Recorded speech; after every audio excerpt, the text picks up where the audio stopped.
Welcome, everyone. We're going to go ahead and get started. Welcome to the November edition of Show and Tell here at FS. Thanks for joining us today. We only have one more of the year after today, and that'll be on Wednesday, December 6th. If this is your first time joining Show and Tell, this is a monthly webinar that our global team does here at FS. We've been doing it for years now. And it's just a chance for just about 45 minutes to an hour for some of our editors and experts just to come together and share with you all some things that we're loving right now in the world, that we're seeing, art, TV, pop culture, etc.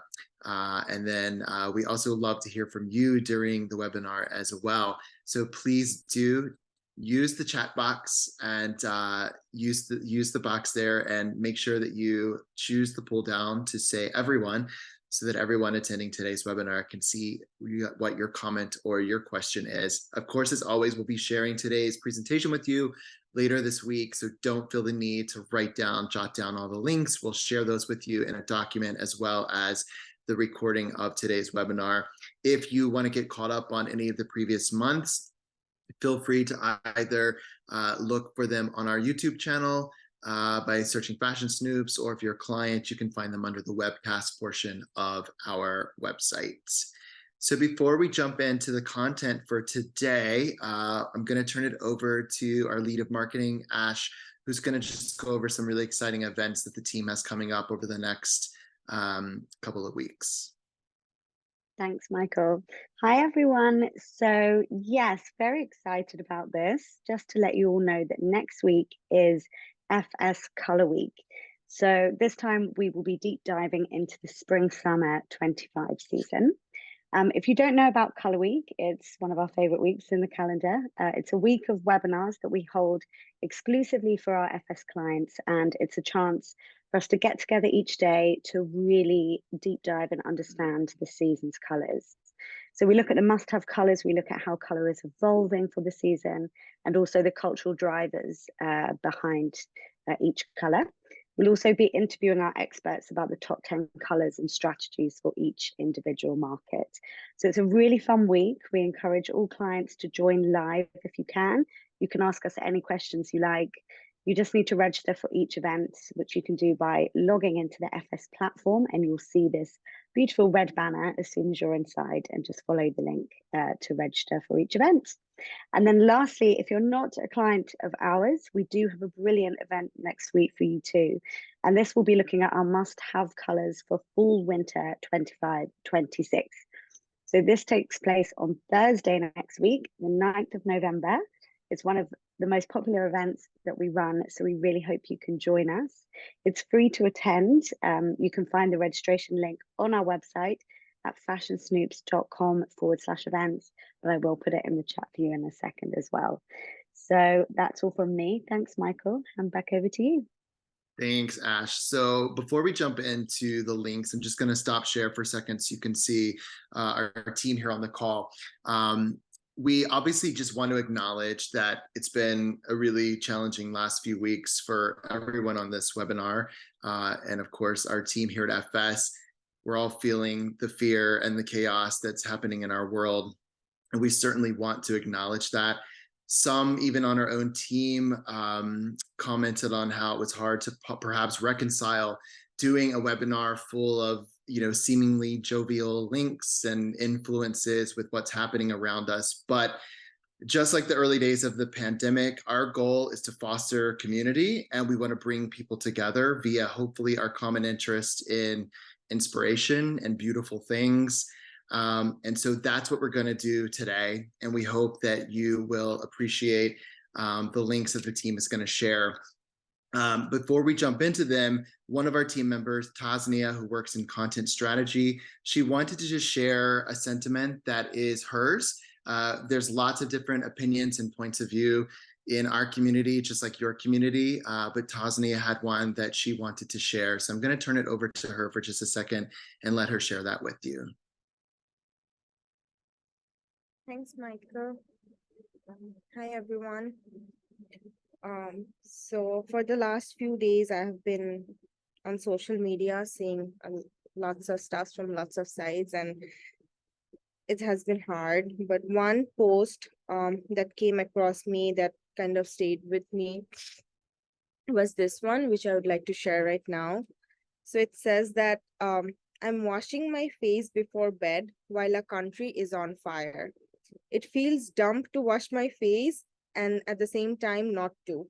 It has never been this way and it has always been this way. Someone has always clinked a cocktail glass in one hemisphere as someone loses a home in another, while someone falls in love in the same apartment building where someone grieves.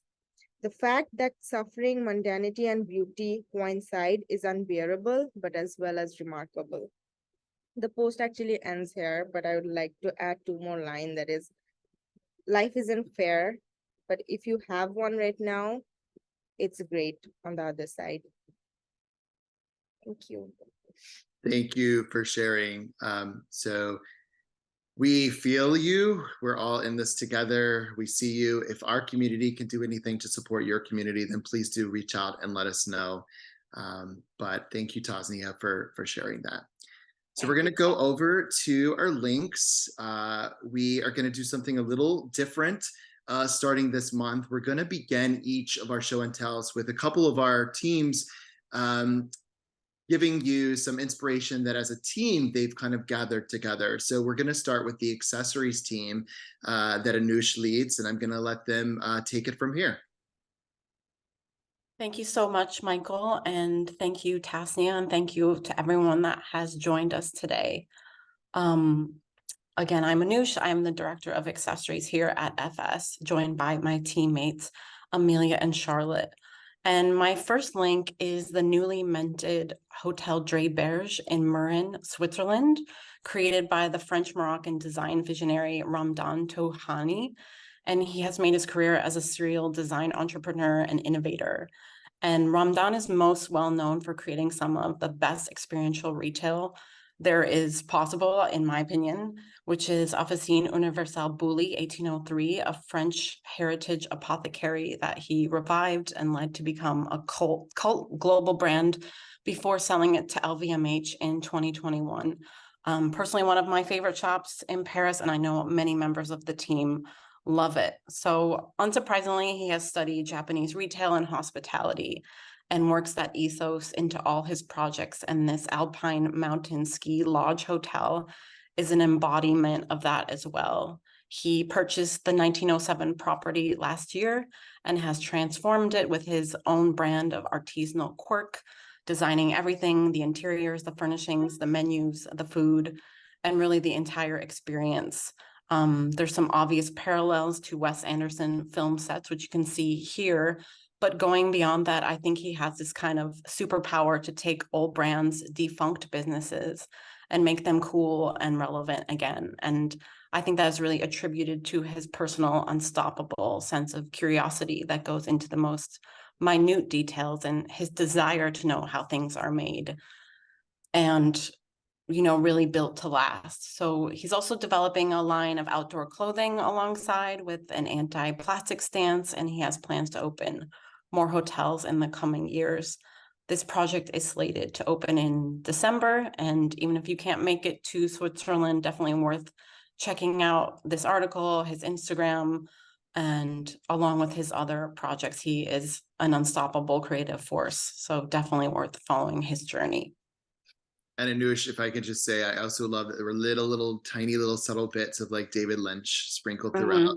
I mean, Twin Peaks is a forever aesthetic and vibe that so many on our team love. I remember being like 12 years old, 11 years old when it came out. I was probably too young to be watching Twin Peaks, but to this day, I'm really inspired by it. So yeah, he's pretty incredible, this guy.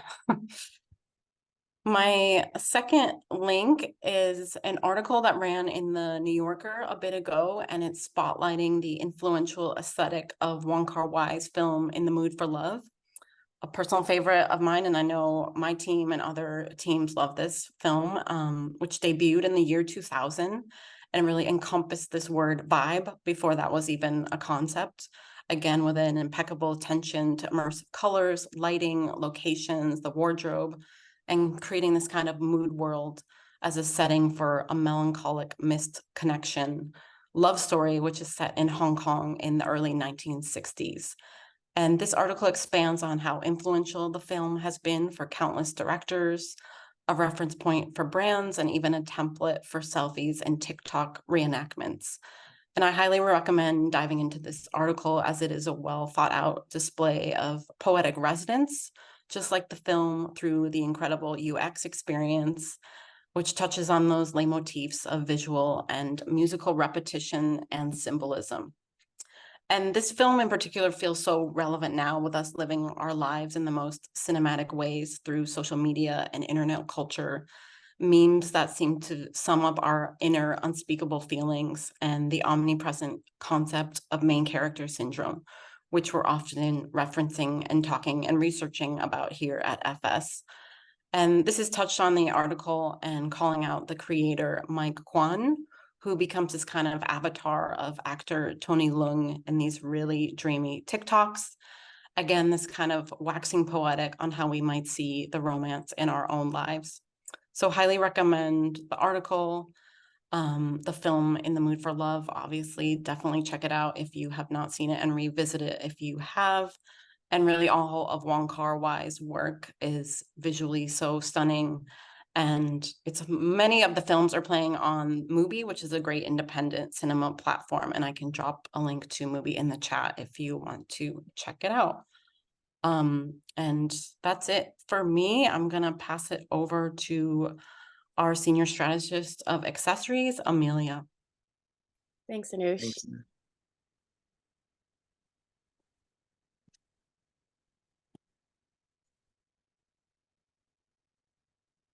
All right, so this is something I found really interesting recently. It's a new exhibition at the Getty Museum, and it's titled Graphic Design in the Middle Ages, which kind of on its surface is a very weird title for an exhibition, but it brings together manuscripts from different cultural traditions and kind of really dives into their creation and layout from like a graphic design standpoint. And a quote from one of the curators at the exhibition, I think, really kind of explains it well. But she says, "We tend to think of graphic design as a modern thing, something that happens primarily in digital spaces.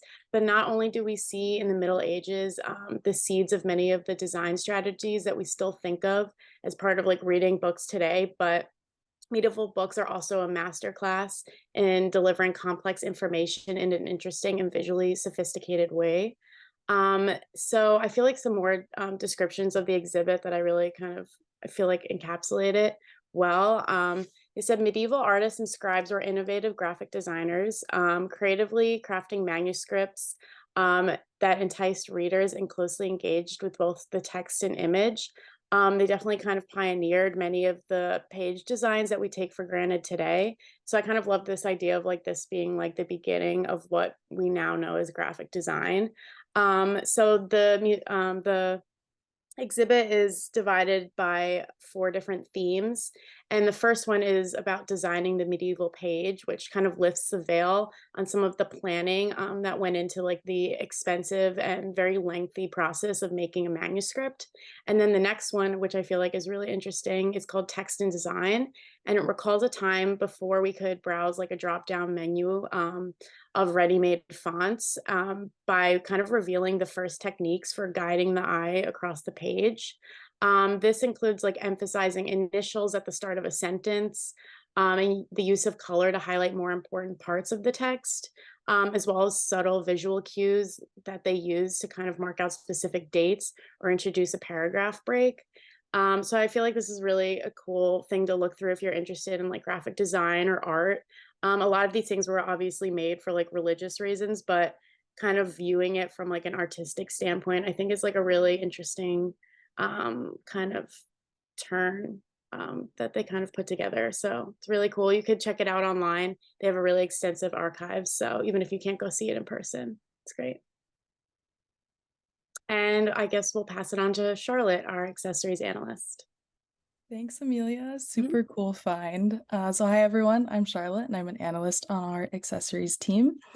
And today I wanted to talk to you about a very cool new platform called Cosmos, which has been coined a Pinterest alternative for creatives. And this project has been head up by Andy McCune. Also, the site is it's a big site, so just feel free to scroll slowly through it. It's pretty interactive. But yeah, so it's coined a Pinterest alternative for creatives, and the project has been head up by Andy McCune, who created the visual storytelling app Unfold, which was later acquired by Squarespace. So definitely a pretty big player within the digital design and UX arena, which you can tell from the website alone. It's very visually beautiful and future facing.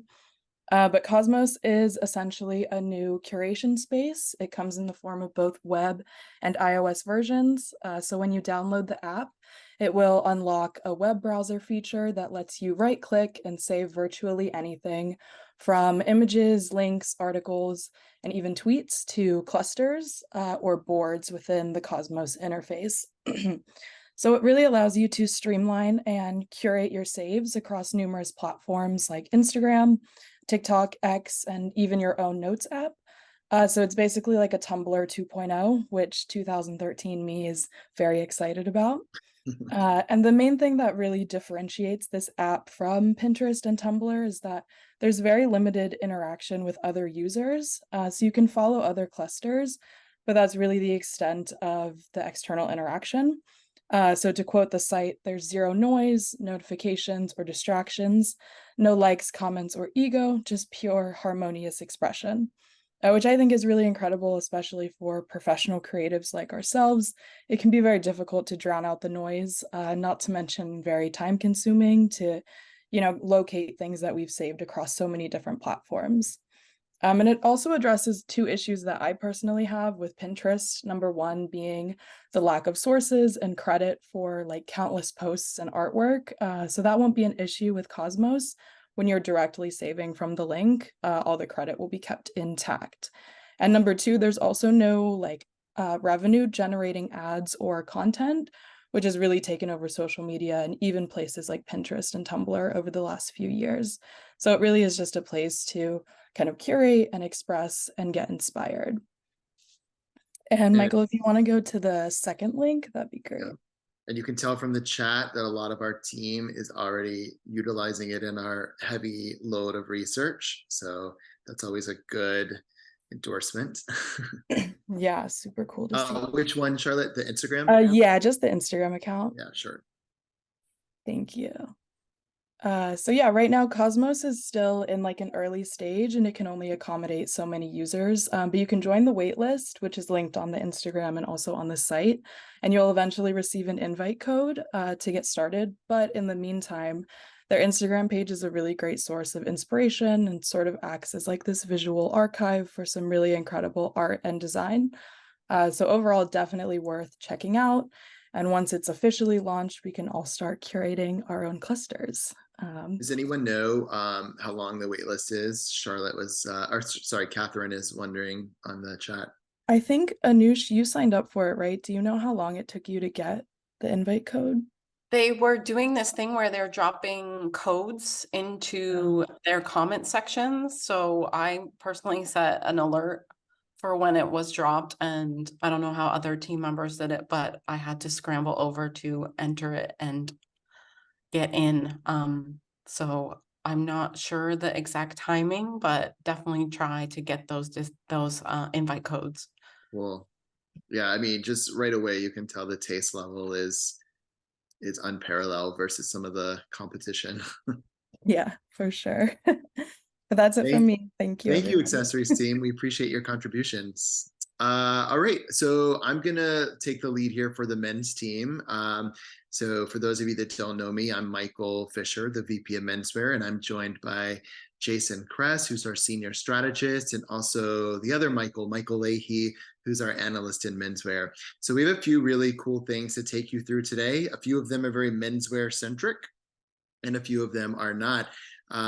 But the first thing is we put a few images here on a deck. There's some really exciting collaborations that have happened over the last couple of weeks, and in menswear we get collaborations pretty much on a weekly basis. And over the years, some of them have really kind of lost their impact. But there are a couple over the last week or so that we're really excited about that we've actually featured in our Hot Now section. So I'm going to turn it over to Michael Leahy just to take us through the first one here.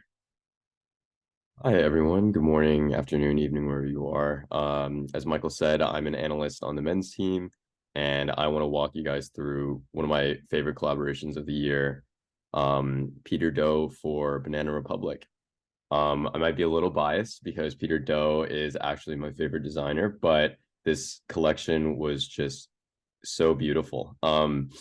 Peter Do is known for his expertise in tailoring and silhouette design. I think everyone was really impressed with his debut in menswear about a year ago on the runway. That was just very, very, very great. And this collection explores his application for different tailoring techniques and different finishes. He combines a bunch of different materials such as cashmere, silk, wool, and even leather. My favorite piece so far from the collection is definitely that utility blazer that's featured in the big middle image, and then to the left up top next to it. It's presented with a pretty subtle neutral color palette paired with like elements that make sense from Do's artistic vision. And the key thing, as mentioned before, is his use of kind of creating flowy and airy silhouettes through the trench coats and even convertible hoodies, airy button-ups that drop down to coat length, and again, the material effusions that I mentioned. The collection, unfortunately, is already selling out very quickly. It was released a couple weeks ago, but if you guys would love to see more, read more about it, we actually did a Hot Now report that's live on the site now. But yeah, thank you. Yeah, I mean, I can't think of a time when we actually featured, a collaboration like this with a mall brand like Banana Republic. So that's why it really stood out to us, and probably one of our favorite, actually probably the favorite collaboration of the year, I would say, from our team's perspective. So really beautiful. And speaking of mall brands that you typically wouldn't see us talk about in show and tell, this is a collaboration that Buck Mason did with Eddie Bauer. And Buck Mason is also a favorite of the men's team. Their clubhouse approach at their retail stores is really great. And if you remember last month's show and tell, I talked about them saving a knit factory in Pennsylvania that was closing down, and they're producing all their t-shirts there. It's a really great brand. And so this is the first time they've actually collaborated with a big brand, and they chose it to do with Eddie Bauer. And certainly could use an injection of energy, right? So so this is a collection, it's 9 items. And the biggest piece that is most loved from the press is the down-filled Yukon CPO that you see there, second from the left. It's a pilot-inspired 1942 parka, and also they had this amazing ultra cozy like barn quilt that I'm going to show you on the next page. The prices are really approachable. They're like $85 to $450. And they basically went to the Eddie Bauer archives from post-World War II and pulled a lot of inspiration from that, and then kind of married it with Buck Mason's very California-centric aesthetic. So this is the barn quilt that I am obsessed with. It's my favorite piece in the collection. I think it's so stunning. We rarely see the injection or the inclusion of like crafty kind of inspiration with something so utilitarian. So I thought the print and the pattern and the color scheme and everything about it was just perfect. Here is the label, just so you can kind of see with the Buck Mason stamp, and this was the team's mood board they pulled together from the various archives. So we just wanted to profile that just because we thought it was really well done, really approachable, and just very handsome utilitarian menswear. And then from Banana Republic and Eddie Bauer to Kim Kardashian, Jason's going to talk about the launch of men's Skims this last week, which really got all the headlines in the press. Yep. Hey everyone, my name is Jason Kress. I'm the main men's senior strategist at FS. And it's just unavoidable. We have to talk about it. Kim Kardashian has finally debuted her long-awaited venture into the realm of menswear with her newly released Skims men's line.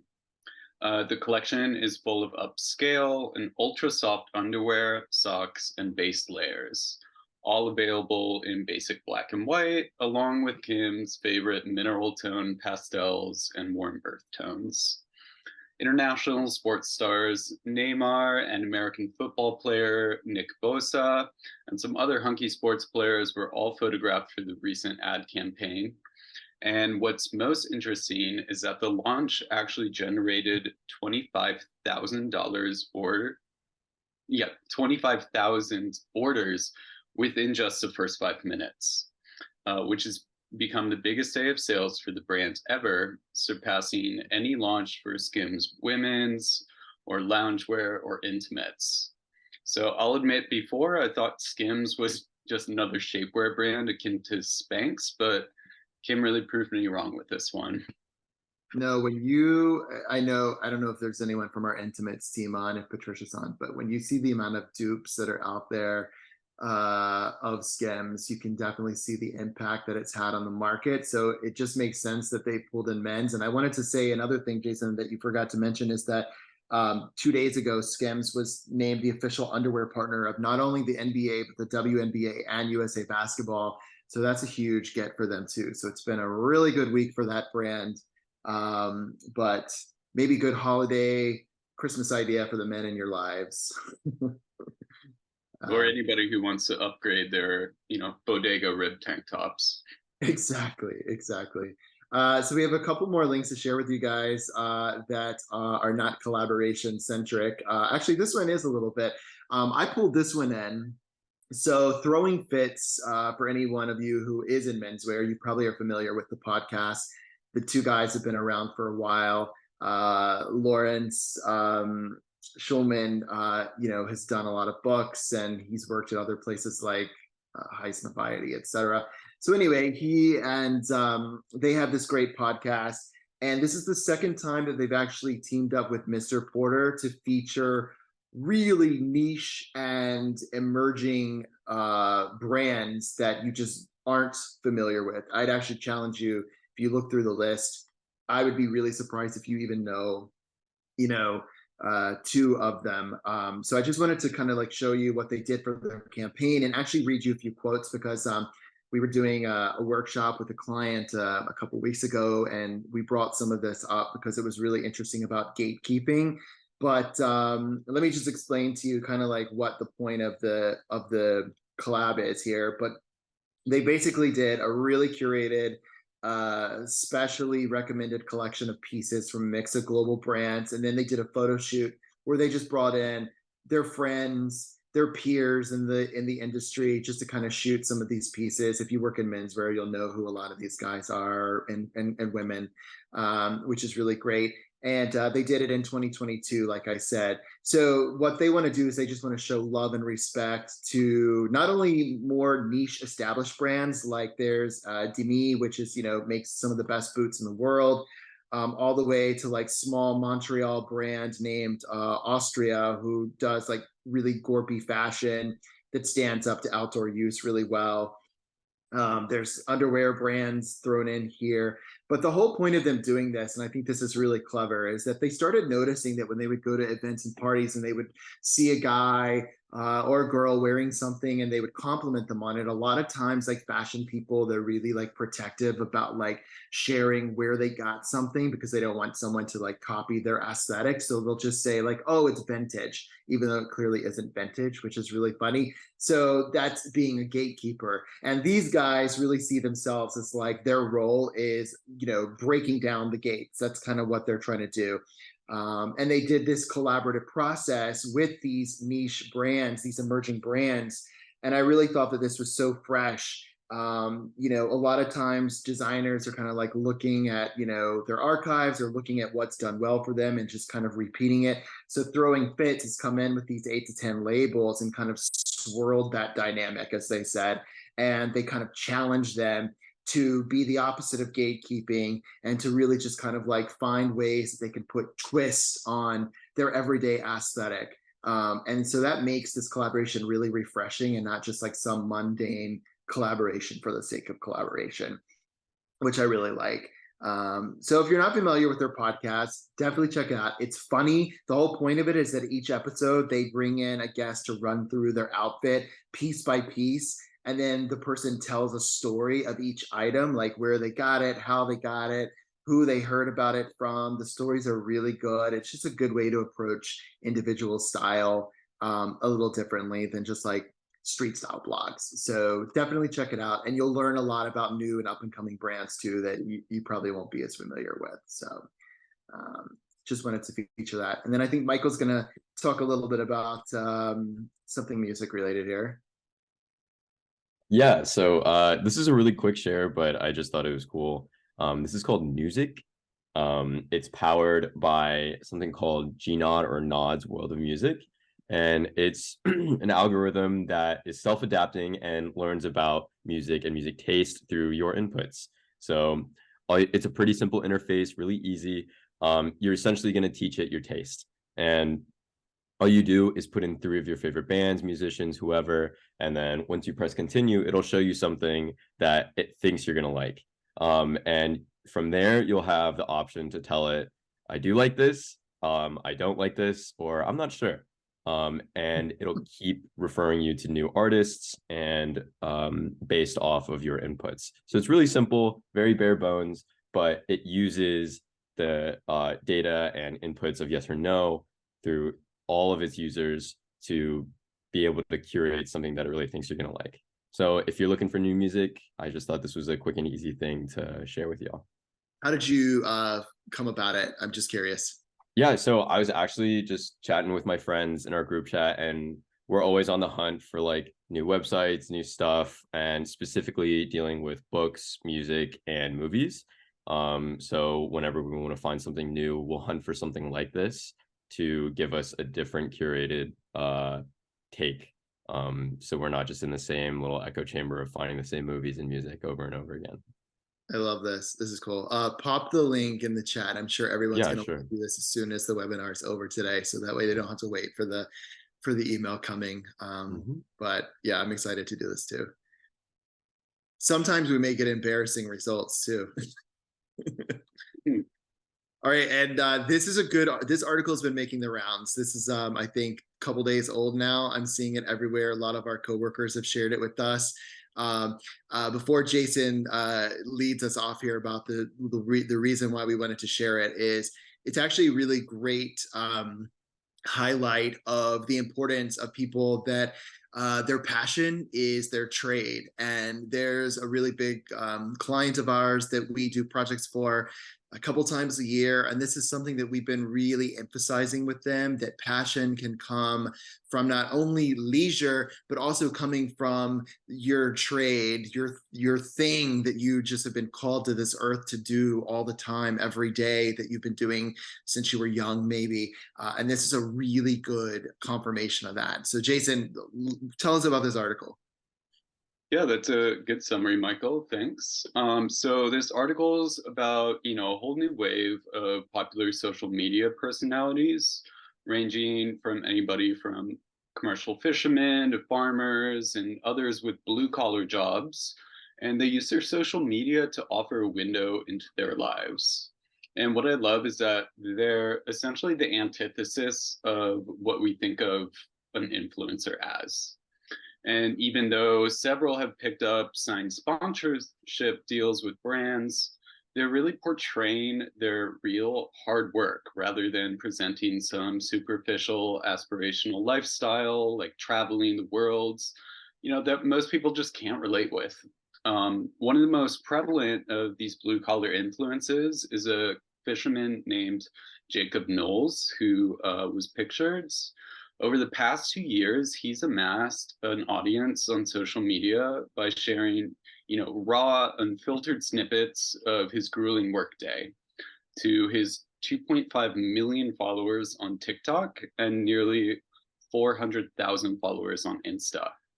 And it includes anything from giving tutorials about knotting ropes to how to remove barnacles from the shells of crabs. And it's far more approachable and interesting, I'd say, than, you know, the typical get ready with me videos and all that influencer stuff that's become oversaturated and just formulaic by now. So I wanted to share that. Yeah, I think something that occurred to me when I read it is, you know, that old mantra that probably everyone's parents kind of told you is that if you do something that you love, you'll never work another day in your life. And, you know, I remember over the years, even like passing through tolls. Remember when we had tolls, you know, and the people would be singing and they would be having so much fun with their jobs. And it really kind of taught me the importance of like your job is really what you make of it. And there's always ways to kind of find joy in it. And so I love that these people are utilizing social media to make other people just as excited about what they're excited about, getting up early every day and doing these backbreaking jobs. I think it was so cool. So very inspirational. Thanks, men's team. Nia. Hi, everyone. My name is Nia Silva. I'm the materials director at FS. And today I have an unexpected partnership to share that I thought was interesting and a bit different than typical partnerships from celebrities or artists. And I think there's a tiny, literally like a minute video, Michael, if you scroll, maybe we can just watch and then I can explain after. You got it. Hopefully it's on this link. Oh, there it is. Perfect.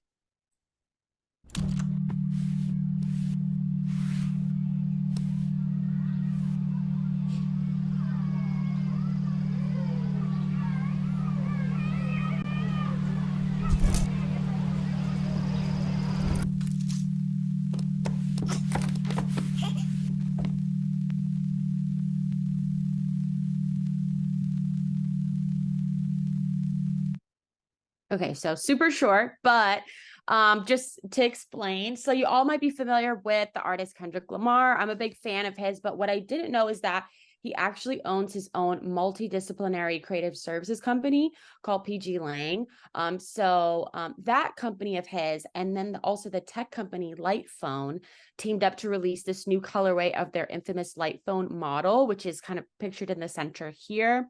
And the Light Phone is something that we at FS have been tracking for a while now. I remember it kind of coming up in some research years ago, but if you're not familiar, it's considered a smartphone for the mindful era. So just to speak to it a bit, and it's also the company states that they want consumers to use it as little as possible. So basically it's a premium minimal phone. It's just designed to call. There's no social media, there's no news, there's no email, there's no internet on it. So the concept behind the phone itself is really interesting and refreshing.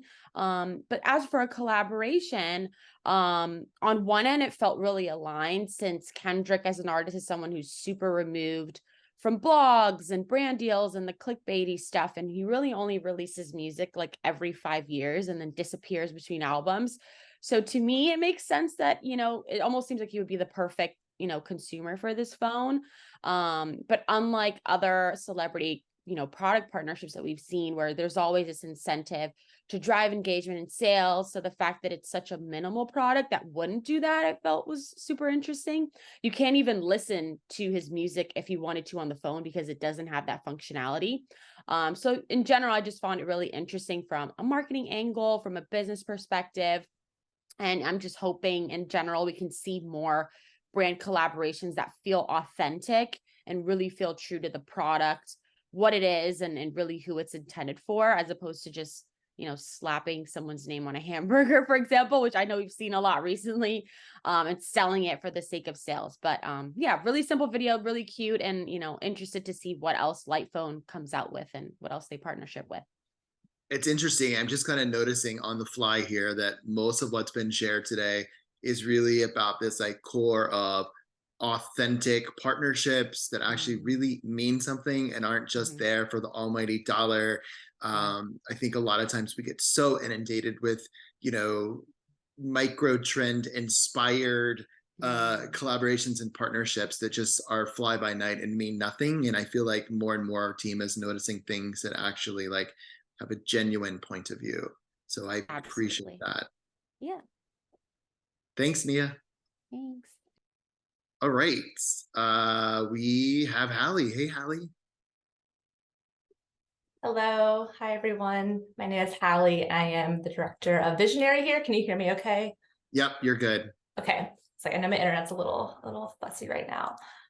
So before I click on the link, like my links today is kind of all surrounding a film that I recently saw, which really relates to kind of Anusha's links. In the Mood for Love is one of my top favorites of all time.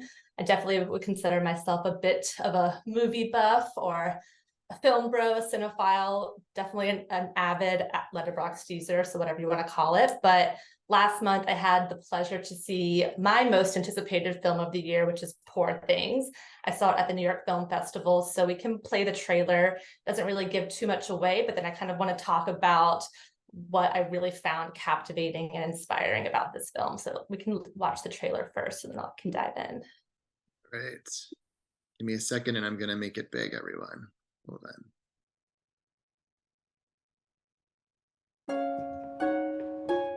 This is Bella. Bella, this is Mr. McCandles. Hello, Bella. Oh, she's an experiment. Good evening. Her brain and her body are not.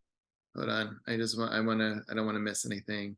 Here we go. All right, I'm going to start it over. This is Bella.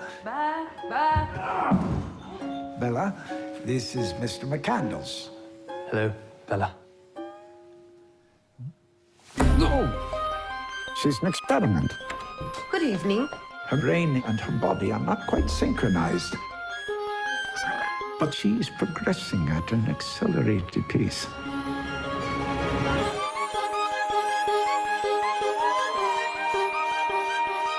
Tell me, where did she come from? I shall. For it is a happy tale.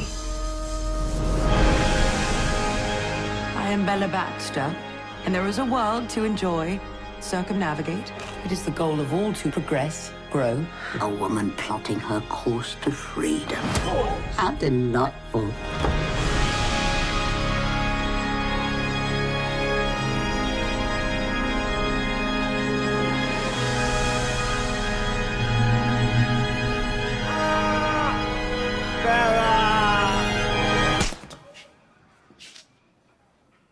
Oh.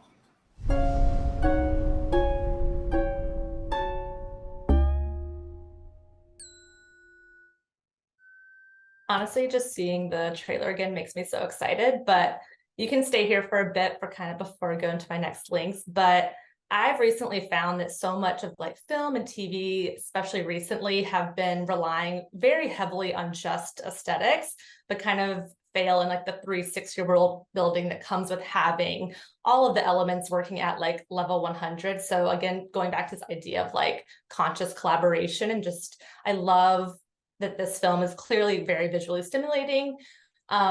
There's so much incredible costume design, even like the way they do like the fisheye lens. But I also just really love the script and kind of how the score works with it. So there's just so many elements that are so pleasing, and it feels that it really places it in this league of like intentional and sincere storytelling, which I feel like is something that we definitely hold true to ourselves here. But there's definitely just this idea of clear collaboration across the segments. But what I really want to focus on today is the production design of this film. So as I mentioned, I love film. I love Yorgos Lanthimos, the director here. So I was aware that he had this film coming out. Yeah, he did like The Lobster, The Favorite, Killing of a Sacred Deer. But when I found out that Shauna Heath, who is the production designer, her name was attached to it, I became like infinitely more intrigued by this world, because if you want to click on the first link there, the Acne Studios, I was obsessed with this show that we found in our research. So you can just, if you haven't seen it, this is a little bit of like a refresher, but she created like this incredible set that was so fantastical and weird. She was using like this embellishment, crochet, and color to illustrate these really otherworldly pieces. So we actually ended up using her as a influence in one of our reports, our Spring Summer 25 design aesthetic convergence. So I was just like so obsessed with her and her work and kind of how she was creating these sets for fashion.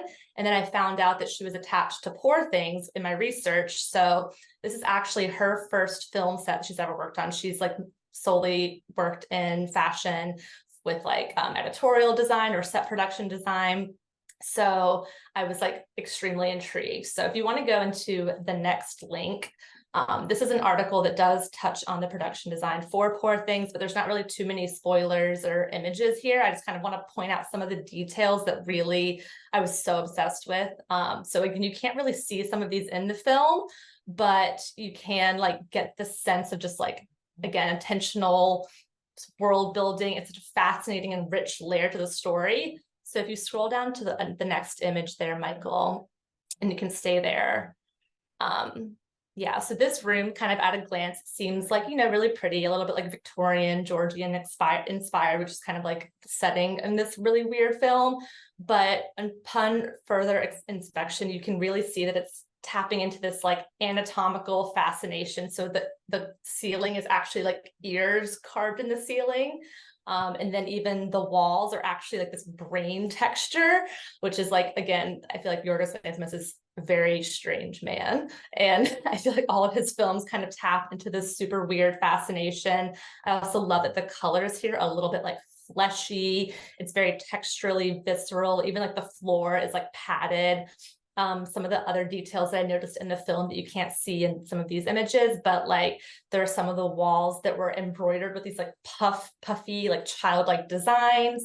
Some of the walls and like floors had these like furry handprints. So you could see that like someone had clearly like touched the walls. So just like all these little details, like I feel like there's so much sensory overload when you're watching the film that you can't really place it because there's so much going on. But I was so entranced by the production design.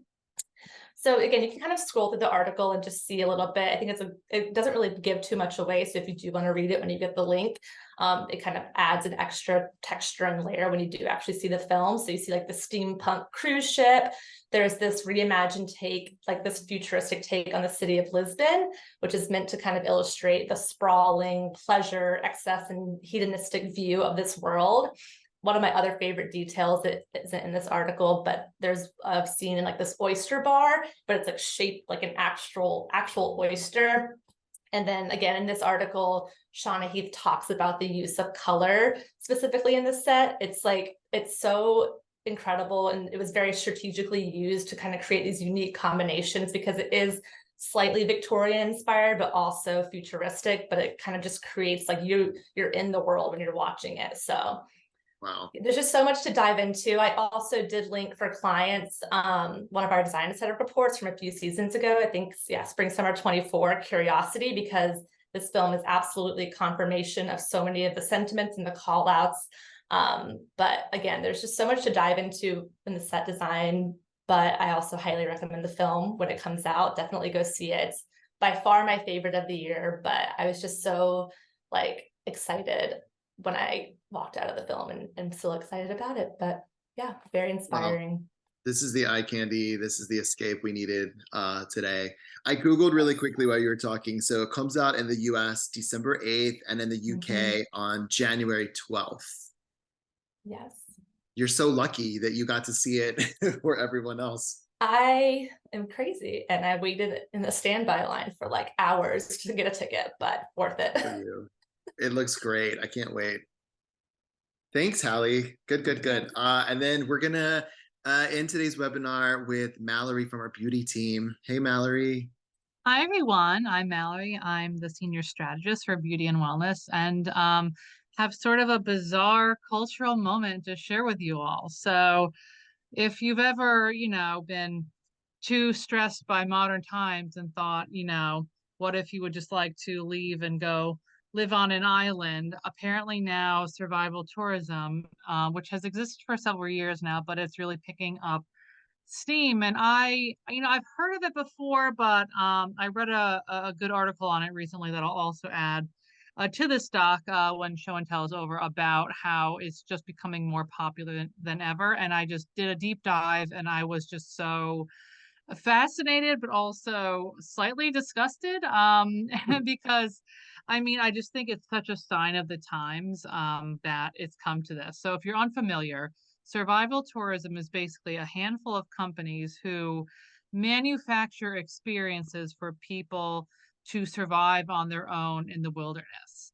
And it's so funny because basically all these companies have different tiers to how much intense survival you want to do. Like there are, there are tiers where you're just basically wandering around and foraging, but you're monitored. And there's like, a van with, medical assistance and water if you really, can't hack it. And then there are really intense experiences where you sign all sorts of waivers and whatnot, and they basically leave you to figure it out. And basically, of course, in these waivers, it says I might die, and you sign over the possibility of death liability. So it's just interesting, and from what I've learned, it's become really popular with high level executives, which it checks out for sure. And I think it's just so bizarre that this is how humanity used to live thousands of years ago, and there's still many indigenous communities who live in harmony with the land, and they have this ancient knowledge. But so much of our modern world is so far removed from survival and self-sufficiency, that there's this almost sort of morbid curiosity of like whether would I survive in a survival situation. It's what's fueling this whole TV industry of Naked and Afraid, Survivor. This is why these TV shows are so popular, because it's just this fascination of seeing if we could learn to be self-sufficient in an extreme environment. I mean, and also classics like Hatchet, for example, or the TV show Yellow Jackets, really, and Lord of the Flies as well. All these are common tropes within media that are speaking to societal issues as well, but also are speaking to that innate human ability to survive. And it's just very interesting to me. And if you go into the links, if you go to what's it called, do Castaway, that's one of the main ones. And I thought their system is so funny. I wrote an interview with the founder, and basically there's one of the things they do, he scouts out literally deserted islands, but like they have scouts go there beforehand where they clean up any trash that's on the beach. They make sure that there's clean fresh water. They make sure they like pay any local fishermen who might be using those waters, they pay them to stay away for a few days, because they want whoever's going to like have a sense of true isolation.